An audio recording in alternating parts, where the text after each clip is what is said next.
اللہ نے فرمایا تلک الرسل فضلنا بعضهم علی بعض، یہ رسولوں کی جماعت ہے جن میں سے بعض کو ہم نے بعض پر فضیلت بخشی ہے۔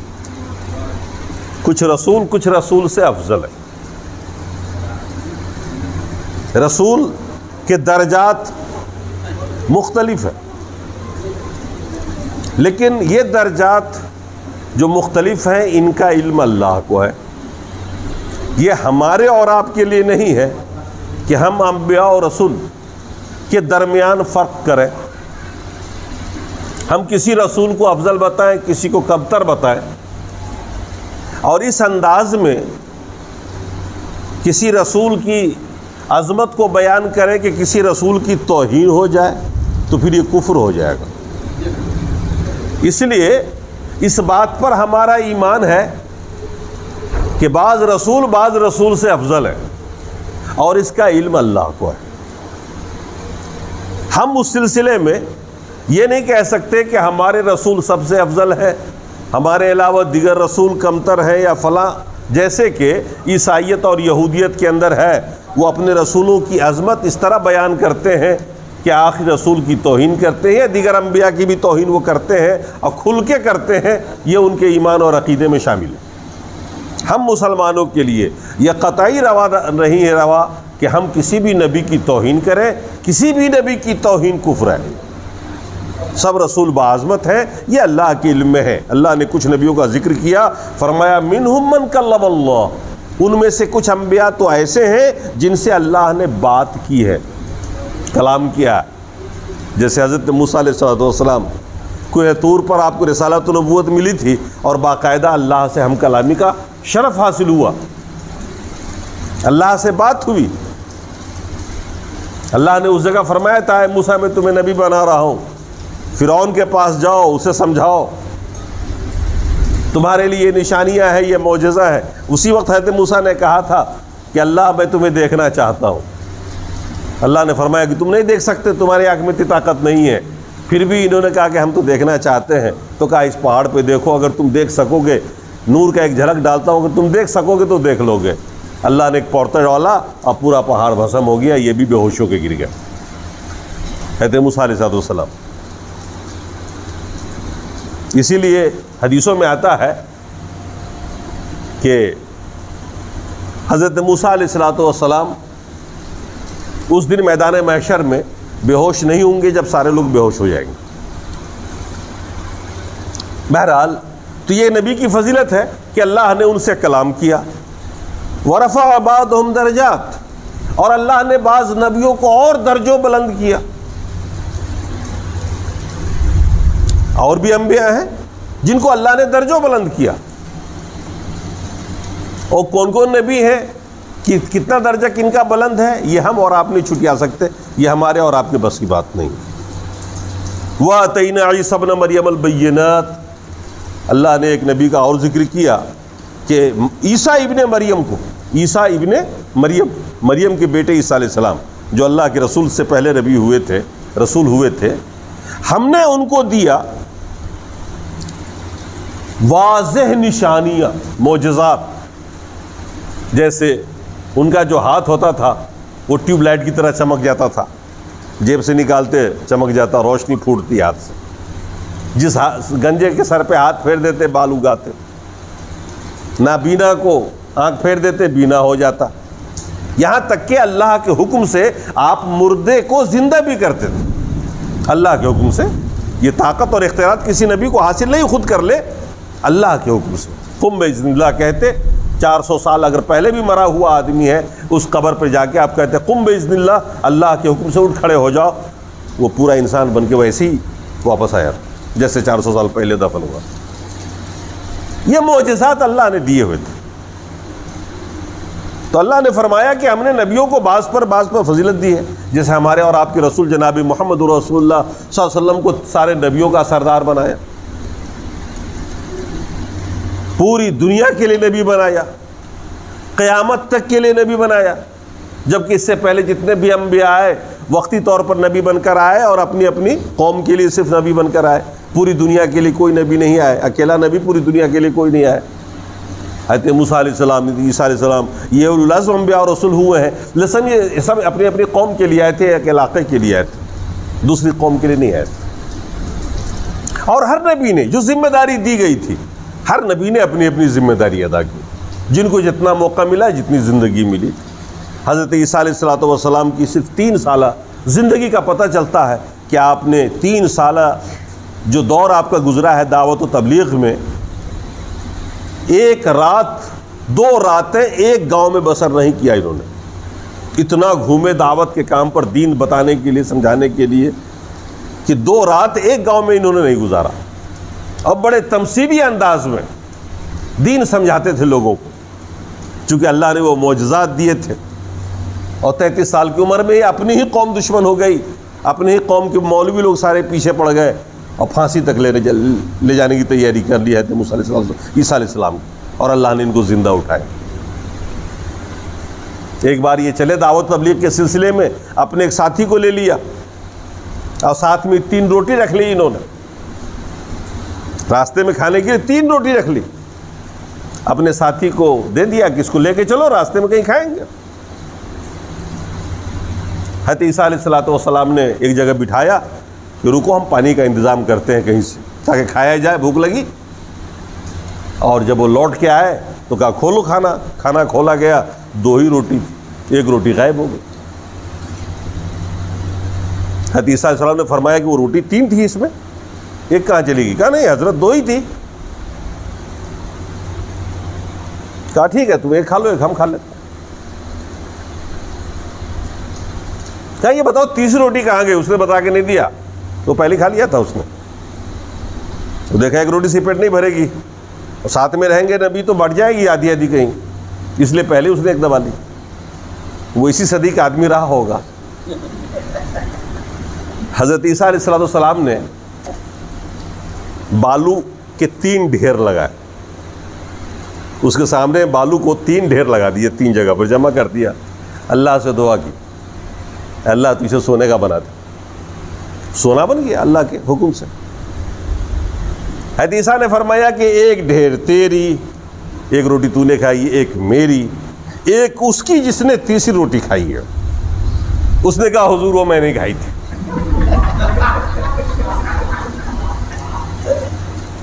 اگلوا لیا نا، 1 ڈھیر میری، 1 ڈھیر تیری، 1 روٹی کی، اور 1 اس کی جس نے کھائی تھی، کہا کو میں نے کھائی تھی۔ کہا ٹھیک ہے رکھ لو سارے کے سارے تم، ہمیں کیا ضرورت ہے سونا کی، لیکن اب یہاں سے تم الگ جاؤ، ہم الگ جاتے ہیں۔ اب یہ ہمارے خوشی کے باولا ہو رہا تھا، اب باندھ رہا تھا اپنے 3 ڈھیر سونے کا ہو گیا، یوں کریں گے، پلاننگ چل رہی تھی اس کی۔ اتنے میں 2 ڈاکو پہنچ گئے، اور 2 ڈاکو نے دیکھا، کہا کہ پھر تو اکیلے سمیٹ کے جا رہا ہے، ایسا نہیں ہو سکتا، اس کو 3 جگہ ہی بانٹنا پڑے گا، 2 تو ہم لوگ بھی آ گئے نا، نہیں تو تیری جان چلی جائے گی۔ اب اس نے سوچا کہ بھائی اب جان بچانا پہلے ضروری ہے، 1 پہ قناعت کرے۔ کیا ٹھیک ہے، لیکن بھوک لگ رہی ہے، ایسا کر 1 آدمی جا شہر سے کھانا لے کے آ، پہلے کھائیں گے پیئیں گے پھر بانٹیں گے برابر برابر۔ اب اسی میں سے 1 کو بھیج دیا کھانا لانے کے لیے۔ اب وہ ادھر جو گیا تو اس نے سوچا کہ یار یہ تو بٹ جائے گا، کھانا خریدا اس نے اور اس میں زہر ملا دیا، وہ دونوں کھائیں گے مر جائیں گے، بس سارا سونا اپنے آپ ہمارے حصے میں آ جائے گا۔ ادھر ان دونوں نے پلاننگ کر لی کہ وہ تیسرا جو حصے دار بنے گا تو کیوں نہ اس کو مار دیا جائے اور سونا 2 ہی جگہ بانٹ لیں۔ کہا یہ بھی ٹھیک ہے۔ ادھر یہ دونوں پلان بنائے بیٹھے تھے، ادھر وہ بھی پلان بنائے بیٹھا تھا۔ وہ کھانا لے کے آیا، زہر ملا کے پہلے ہی تیار کر کے آیا تھا، وہ جیسے ہی پہنچا دونوں نے لپک کے اس کی گردن دبا کے مار دیا اس کو۔ کہا کہ اب آیا مزہ، اب 2 جگہ بانٹتے ہیں۔ کہا جی پہلے کھانا کھا لیتے، اب تو اطمینان سے بانٹیں گے۔ دونوں نے بیٹھ کے کھانا کیا، پھر دونوں فلائٹ ہو گئے، وہ سونا رکھا ہی رہ گیا۔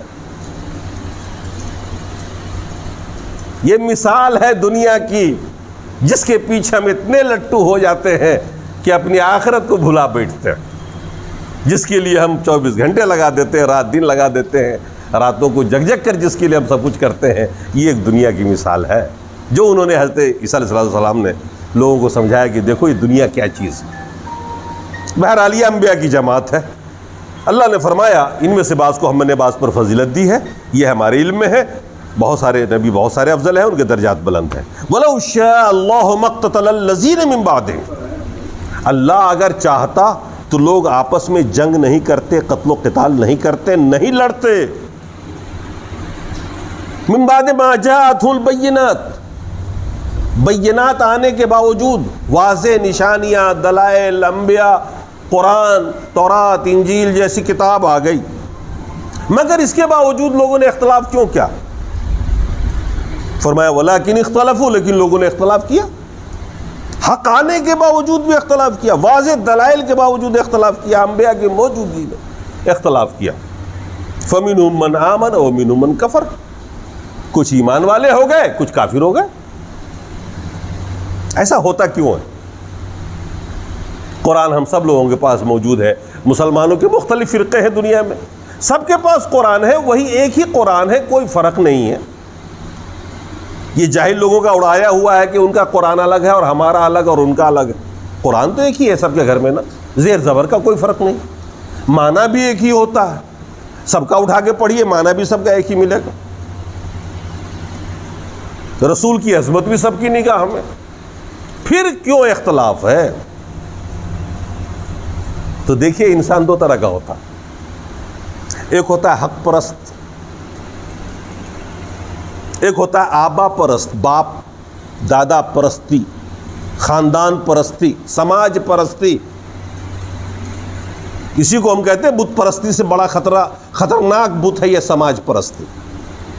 آپ سماج کے ڈر سے بہت سارے حق والے کام نہیں کر سکتے اور نہیں کرتے ہیں آپ، نہیں۔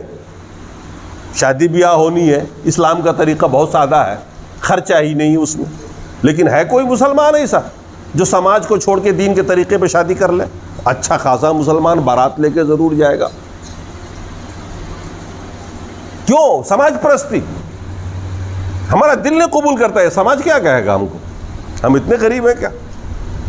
ہم فقیر ہیں جو ہم ایسے بیاہ کر لیں گے یا بیٹی کو ہم ایسے نکاح کرا دیں گے، جبکہ اس میں کوئی خرچہ نہیں تھا، کوئی زحمت نہیں تھی، کوئی پریشانی نہیں تھی۔ دولہا آتا، 2-3 لوگ ساتھ آ جاتے، نکاح ہو جاتا، دلہن کو لے کے چلے جاتے، اپنے گھر جا کے ولیمہ کر لیتے، جتنی بڑی دعوت کھانا ہو کھلانا ہو اپنے خوشی میں کرو اپنے اپنے گھر پہ۔ لیکن نہیں، سارے کے سارے لوگ بیٹی والے کے دروازے پہ بیٹھ کے اس کی گردن دبائیں گے، نوچ نوچ کے کھائیں گے۔ حالانکہ ہر روز آپ وہی کھانا اپنے اپنے گھروں میں بھی کھاتے ہو۔ ایسا بھی نہیں کہ آج بھوکمری کا زمانہ ہے، پہلے آج سے 50 سال یا 30 سال پہلے ہم نے دیکھا ہے کہ غربت کا زمانہ تھا کہ بھئی کبھی بھرپیٹ کھائے نہیں، چلو کم از کم آج تو بھرپیٹ کھا لیں گے۔ آج تو ایسا بھی نہیں، ہر گھر میں گوشت پکا ہوا ہوگا۔ کیوں ایسا ہوتا ہے؟ اس لیے کہ کچھ لوگ ہوتے ہیں حق پرست، اللہ نے ان کا مزاج حق پرست دیا ہوا ہوتا ہے، ان کی فطرت میں حق پرستی ہوتی ہے۔ ابھی تک نہیں جان رہے تھے لیکن جب بات آئی سامنے اور سمجھا دیا گیا تو مان گئے، یہ ہوتا ہے حق پرستی۔ لیکن آبا پرستی جو ہوتی ہے وہ کسی بھی حال میں چھوڑوں گا نہیں، حق چاہے جدھر بھی ہو۔ میرے باپ دادا کو میں نے نہیں دیکھا، جس سے کہ مشرکین مکہ کا جواب ہوتا تھا نا اللہ کے رسول کو، کہ ہم نے اپنے باپ دادا کو ایسا کرتا ہوا نہیں دیکھا۔ 100 بات کی ایک بات، جاہل دلیل دیتا ہے اتنا دن سے چل رہا ہے، یہ سب جاہل لوگ تھے کیا؟ اتنے جو لوگ کرتے چلے آ رہے ہیں سب جاہل لوگ تھے کیا؟ یہ آج کے پیداوار لوگ ہیں، جمعہ 8 دن ان کو ہوا ہے، اس طرح کی باتیں کرتے ہیں نا۔ حق پرستی نہیں ہوتی، اس کو اللہ نے کئی مثالوں سمجھایا یہاں پہ کہ اس کو سمجھو حق پرستی کیا چیز ہے اور آبا پرستی کیا چیز ہے۔ ایک واقعہ ابراہیم کا، 2 واقعہ ابراہیم کے بیان کیے تاکہ تم سمجھ سکو اس فرق کو کہ حق پرستی کیا ہے، آبا پرستی کیا ہے۔ اللہ تبارک و تعالیٰ نے حضرت ابراہیم علیہ السلام کو نبوت و رسالت سے نوازا، انہوں نے توحید کی آواز بلند کی، اپنے خاندان سے کام شروع کیا، اپنے باپ سے کام شروع کیا، باپ نہیں مانے، خاندان نہیں مانا، سماج نہیں مانا۔ وہ دور ایسا تھا کہ ایک بھی آدمی حق پرست نہیں تھا، سارے کے سارے آبا پرست، تقلید و جمود۔ انہوں نے کیا کیا مثالوں سمجھایا، بتوں کو کاٹا پیٹا سب کچھ کیا تاکہ قوم کی آنکھ کھلے، پھر بھی قوم کی آنکھ نہیں کھلی، یہاں تک کہ فرعون کے دربار میں لے جایا گیا ان کو نمرود بادشاہ تھا اس زمانے میں، نمرود جو ربوبیت کا دعویٰ کرتا تھا، اپنے آپ کو رب کہتا تھا، رب منواتا تھا لوگوں سے کہ میں رب ہوں۔ اب دیکھیے اس مناظرہ مباحثہ ہو رہا ہے بادشاہ نمرود کے سامنے میں۔ اللہ تعالیٰ اس واقعے کو بیان کرتا ہے، الم تر الی الذی حاج ابراہیم، تم نے غور نہیں کیا، دیکھا نہیں تم نے جب ابراہیم سے بحث کی تھی اس بادشاہ نے، اس بنیاد پر کہ اللہ نے اس کو بادشاہت اور طاقت عطا کی تھی۔ اذ قال ابراہیم، جب اس نے کہا تھا نمرود نے کہ میں رب ہوں، مجھے رب ماننا ہی پڑے گا تم کو، انہوں نے کہا ربی الذی یحیی و یمیت، ارے میرا رب تو وہ ہے جو روز مارتا ہے اور جلاتا ہے۔ ابراہیم نے دلیل دی کہ میرا رب تو وہ ہے جو مارتا بھی ہے اور جلاتا بھی ہے، زندگی بھی دیتا ہے، موت دیتا ہے۔ اب وہ آپ اپرست آدمی تھا، فرعونیت تھی اس کے اندر، اس نے کہا یہ کام تو میں بھی کرتا ہوں۔ جیل سے 2 قیدی کو بلایا، ایک کو آزادی مل چکی تھی، کل وہ آزاد ہونے والا تھا جیل سے، اسے قتل کر دیا، اور دوسرا جس کو پھانسی کی سزا ہو چکی تھی، موت لکھی تھی، اس کو مرنا ہی تھا، اس کو چھوڑ دیا، جاؤ تم آگے دیکھو، جسے موت لکھی تھی مرنا تھا اس کو کل، میں نے چھوڑ دیا، زندگی دے دی، اور جو اس کو آزادی لکھی تھی کل آزاد ہونے والا تھا مار دیا میں نے، تو میں بھی مارتا جلاتا ہوں۔ حضرت ابراہیم نے دیکھا یہ تو ابا پرست آدمی ہے، اس نے کہا انا احیی و امیت، میں بھی مارتا جلاتا ہوں۔ قال ابراہیم، اب حضرت ابراہیم نے دوسری دلیل دی، فإن اللہ یأتی بالشمس من المشرق فأت بها من المغرب، میرا رب تو وہ ہے جو روزانہ سورج کو پورب سے نکالتا ہے، پشچم میں ڈبوتا ہے، تو رب ہے تو آج پشچم سے نکال کے پورب میں ڈبوتا ہے۔ فبہت الذی کفر، ہکا بکا رہ گیا، ببھوت ہو گیا نمرود، کوئی جواب نہیں بن پڑا اسے۔ کیا بنتا؟ اب کر کے دکھا دے کوئی سورج کو نکال کے پچھم سے آج، لیکن اس نے مانا نہیں، اس دور کے لوگوں نے نہیں مانا۔ چلو اس کو تو ایک پد، اپنا بادشاہ تھا، طاقت تھی، یہ تھا وہ تھا، لیکن قوم کے سامنے سب کچھ ہوا، لیکن قوم نے نہیں مانا۔ کم از کم اس کے اوپر سے تو پردہ ہٹ جانا چاہیے تھا کہ بھیا یہ نمرود ہار گیا، دلیل نہیں دے سکا، سمجھا نہیں سکا، پھر بھی حضرت ابراہیم کو آگ میں پھینکا گیا، جلایا گیا۔ وہ دور ایسا دور تھا۔ وہی حضرت ابراہیم علیہ الصلوۃ والسلام جو اللہ کے نبی اور رسول تھے، سفر کرتے ہوئے اپنا فلسطین گئے اور وہاں رہے۔ وہ ایک روز راستے سے گزر رہے تھے تو انہوں نے اللہ سے کہا، اللہ کیف تحیی الموتیٰ، اللہ تو مردے کو زندہ کیسے کرے گا؟ اللہ نے فرمایا اولم تؤمن، کیا تیرا ایمان نہیں اس بات پر کہ میں مردے کو زندہ کروں گا؟ کہا وہ اللہ نے پوچھا اولم تؤمن، کیا تمہارا ایمان نہیں ہے؟ قال بلا، حضرت ابراہیم نے کیوں نہیں، ہمارا ایمان تو ہے کہ اللہ تو مارتا جلاتا ہے، ولکن لیطمئن قلبی، لیکن اطمینان قلب کے لیے میں چاہتا ہوں کہ اور اس کو جان سکوں۔ اللہ نے فرمایا فخذ اربعۃ من الطیر، 4 چڑیوں کو لو، 4 چڑیا، 4 قسم کی چڑیا لے لو، اور 4 قسم کوئی بھی چڑیا لو تم جو تمہاری پسند کا، ان کو مارو، کاٹو، پیٹو، بوٹی بوٹی بنا کے مکسچر کر دو ایک جگہ، اور ان کے 4 پہاڑوں پہ ایک ایک کوری لا کے لگا دو، اتنا سا ادھر، اتنا سا ادھر، اتنا سا ادھر، 4 کونے پہ، اور پھر اللہ کے حکم سے بلاؤ اس کو۔ کیا انہوں نے؟ اللہ نے فرمایا ثم جعل علی کل جبل منہن جزءا، کچھ حصے ہر پہاڑ کے اوپر رکھ دو، ثم ادعوہن یاتینک سعیا، پھر تم بلاؤ چڑیوں کا نام لے لے کر کے، وہ بوٹی ادھر سے ادھر جائے گی، اس کی جو بوٹی ادھر ہے سب جا کے مل کے پورا چڑیا تیار ہوگی، ادھر سے ادھر آئے گی تمہارے پاس، ادھر کی ادھر آئے گی، جدھر کی جو ہے وہ سب آ جائے گی۔ کیا انہوں نے ایسا؟ دیکھا، اب یقین ہو گیا نا۔ یہ یقین بڑھانے والی بات تھی، ایسا نہیں تھا کہ اللہ کی بات پر ایمان نہیں تھا، نبی تھے اور رسول تھے، ہمارا اور آپ کا ایمان ہے تو ان کا ایمان بہت مضبوط تھا، لیکن علم یقین حاصل ہو، یقین کا بھی درجہ ہوتا ہے نا، علم یقین، عین یقین۔ سورہ تکاثر میں آپ نہیں دیکھتے ہیں کلا سوف تعلمون، ثم کلا سوف تعلمون کلا لو تعلمون علم الیقین لترون الجحیم۔ اللہ نے کہا اگر تیرے پاس قیامت کا اور جنت و دوزخ کا علم یقین ہو جائے نا تو تم اس دنیا میں بیٹھے بیٹھے اس آنکھ سے جنت و جہنم کو دیکھ لو گے۔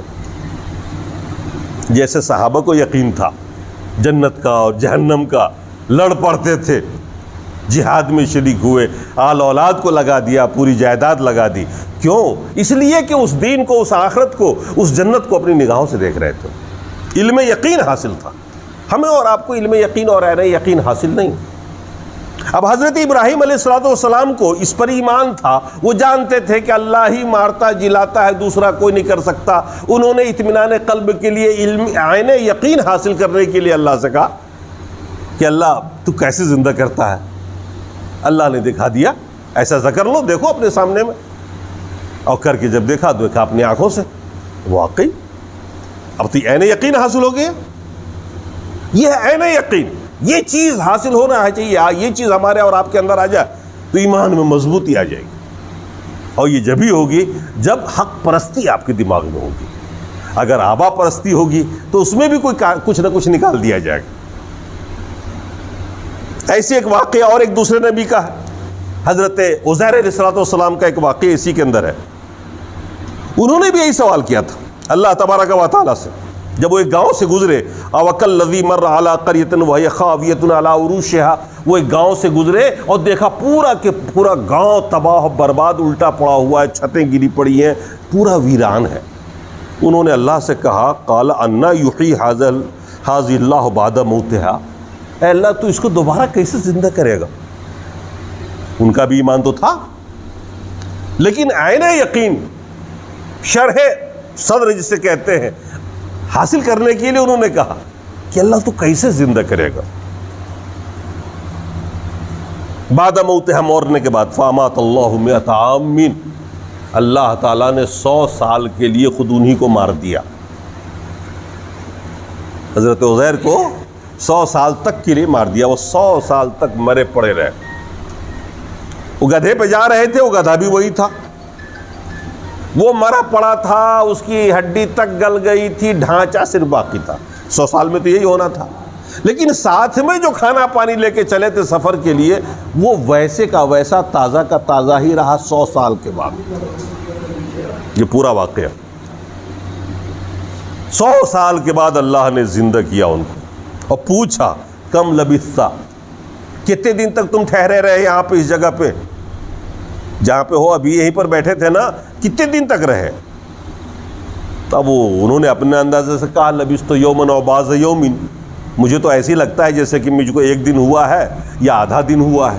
ان کو ایسا لگا تھا کہ ہم سو گئے، تو کہا ہو سکتا ہے زیادہ سے زیادہ 1 دن گزر گیا ہو یا آدھا دن گزر گیا ہو۔ اللہ نے فرمایا بل لبثت مئۃ عام، تم 100 سال تک مرے پڑے رہے یہاں۔ فانظر الی طعامک وشرابک لم یتسنہ، دیکھو اپنے کھانے کو اور اپنے پانی کو، ابھی تک باسی بھی نہیں ہوا ہے 100 سال میں۔ اللہ کا حکم ہے، وہ جو چاہے جس کو حکم دے اس کے خلاف کوئی چیز تھوڑی جا سکتی ہے۔ وانظر الی حمارک، اور اپنے گدھے کو دیکھو جو تمہاری سواری تھی، اس کو بھی دیکھ لو۔ اب دیکھا ادھر گدھا کو تو ہڈی بھی گلی ہوئی تھی، ڈھانچہ تھا، بس کا 100 سال میں یہ حشر اس کا ہوا۔ یہ 1 دن میں ایسا نہیں ہوتا۔ وَلِنَجْعَلَكَ آیَةً وَلِنَجْعَلَكَ آیَةً لِلنَّاسِ، ہم نے اس کو نشانی بنایا ہے لوگوں کے لیے، تاکہ لوگوں کا ایمان و یقین بڑھ جائے کہ وہ قیامت کے دن آنے والا ہے جس دن آپ دوبارہ اپنے اپنی قبروں سے اٹھائے جاؤ گے۔ وَانظُرْ إِلَى الْعِظَامِ، دیکھو اب گدھے کی ہڈیوں کو دیکھو، دیکھتے رہو کیف ننشزها، ہم کیسے اس کو زندگی دیتے ہیں، اس کو بڑھاتے ہیں، ثم نکسوها لحما، اور اس ہڈی پر ہم گوشت کیسے چڑھاتے ہیں، کیسے وہی گدھا تیار ہوتا ہے، وہ بھی دیکھو۔ اور جب وہ دیکھتے رہے، ہڈی جڑی، موٹی ہوئی، بوسیدگی گئی، تازگی آئی ہے، پھر گوشت چڑھا، اور پھر پورا گدھا کھڑا ہو گیا زندہ ہو کر کے، وہی والا 100 سال پہلے کا ان کا جو تھا۔ اب ظاہر سی بات ہے، انہیں یقین حاصل ہو گیا۔ آبا پرستی رہتی، تقلید رہتی تو کہہ دیتے جادو ہو رہا۔ آج کل ہوتا ہے نا کہ وہ معجزات بیان کرتے ہیں جادو ہے، نہیں، اللہ جو چاہے کر سکتا ہے۔ فَلَمَّا تَبَيَّنَ لَهُ جب یہ بات انہوں نے اپنی آنکھوں سے یہ منظر دیکھا اور ان کے لیے ظاہر ہو گیا تو انہوں نے کہا اعلم ان اللہ علی کل شیء قدیر، اے اللہ مجھے یقین ہے کہ تو ہر چیز پر قادر، تو جو چاہے کر سکتا۔ تو انسانیت کے اندر دو طبقے، ایک وہ جو حق پرست ہے، حق آ گیا قبول کر لیا، پردہ ہٹ گیا۔ دوسرا طبقہ وہ ہے جو آبا پرستی میں مبتلا ہے، انا پرستی میں مبتلا ہے، سماج پرستی میں مبتلا ہے۔ دراصل یہی وجہ ہے اختلاف کی۔ اللہ نے پہلے کہا تھا نا کہ ہم چاہتے تو اختلاف نہیں ہوتا، لیکن اگر ہم چاہ لیں اختلاف ہی نہ ہونے دیں، سب کی فطرت ایک جیسی کر دیں، تو پھر جنت و جہنم کا مزہ کہاں رہے گا؟ آدمی محنت کرتا ہے تو اچھا رزلٹ پاتا ہے، جو نہیں کرتا ہے اللہ چاہے تو سب کو ہی پاس کر دے، تو پھر فائدہ کیا رہے گا اس کو سنگھرش کرنے کا اور اس کے رات بھر سونے کا؟ سنگھرش تو ضروری ہے، تو جنت و جہنم ایسے تو نہیں ملے گی۔ ہاں یہ ضرور ہے کہ جو ہدایت چاہتا ہے، عین یقین چاہتا ہے، جو چاہتا ہے کہ اللہ تعالیٰ ہمیں ہدایت دے، صراط مستقیم پر چلا، اہدنا الصراط المستقیم، خواہش اندر ہوتی ہے نا تو اللہ اس کو ہدایت دیتا ہے۔ اور جسے خواہش نہیں ہے، جو سمجھتا ہے کہ نہیں میں تو حق پر ہوں باقی سب کے سب غلط ہیں، اسے اللہ تعالیٰ کبھی ہدایت نہیں دیتا۔ تو انسانیت کی دو طبقات ہیں، جو ہمیشہ لڑتے رہیں گے اور جس کی فطرت سیدھی ہوگی، جس میں حق پرستی کا جذبہ ہوگا، اللہ تعالیٰ اس کو ہدایت دیتا رہے گا۔ مثل الذین ينفقون اموالهم فی سبیل اللہ کمثل حبہ، اللہ نے فرمایا وہ لوگ جو اللہ کی راہ میں خرچ کرتے ہیں، 1 روپیہ، 100، 1000، 1 دینار، جو لوگ بھی اللہ کی راہ میں خرچ کرتے ہیں اس کی مثال دی اللہ نے، کمثل حبہ، وہ ایک دانے کی مانند ہے، جیسے گیہوں کا ایک دانہ، جو کا ایک دانہ، انبتت، جس کو آپ زمین میں دبا دیں، انبتت 7 سنابل، تو پھر اس سے 7 شاخیں نکلتی ہیں، اور اس ایک دانہ سے 7 بالیں نکلتی ہیں۔ بال گیہوں کا بال جو ہوتا ہے یا مکئی کا، ظاہر سی بات ہے ایک دانہ زمین میں گیا، اس سے پودا ہوا، پودا 7 شاخیں نکلی اور 7 میں 7 بال لگے، فی کل سنبلۃ 100 حبہ، اور ہر بال میں 100 دانے ہیں۔ کتنے ہو گئے؟ ایک نیکی جو اس رمضان میں یا عام دنوں میں جو آپ کرتے ہیں، تو عام دنوں میں تو 1 سے لے کر کے 700 ہے۔